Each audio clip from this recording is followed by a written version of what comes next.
Si frustrant que cela soit, le seul chemin rationnel est celui de la paix.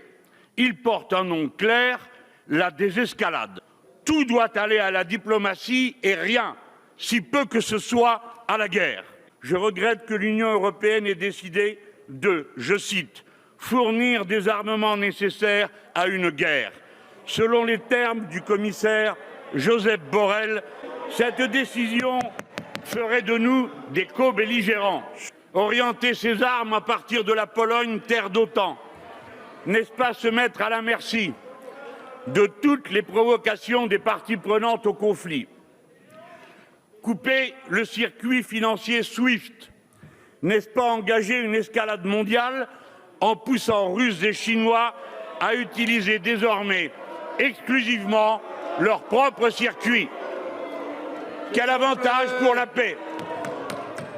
Mieux vaudrait plutôt prendre une initiative diplomatique radicale, c'est-à-dire accepter de traiter franchement la sécurité de chaque nation en Europe. La solution existe aussi, c'est la proclamation de la neutralité de l'Ukraine. Le président Zelensky s'y est dit officiellement prêt. Il s'agit de rendre la diplomatie plus profitable que la guerre. La dénucléarisation du monde doit redevenir un objectif concret de notre diplomatie, puisque la surenchère nucléaire ne peut pas avoir de sens concret. La guerre d'Ukraine vient de le prouver. Le non-alignement est notre intérêt.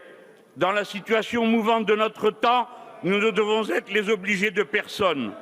La sortie de l'OTAN, organisation inefficace, participe par sa volonté d'expansion aux tensions guerrières sur notre continent. Attention, les postures de va-t-en-guerre pullulent toujours autour des conflits. La démocratie reste un choix d'optimisme politique. À cette heure, c'est la démonstration que nous devons en faire à propos de la crise de l'Ukraine. Merci. S'il vous plaît.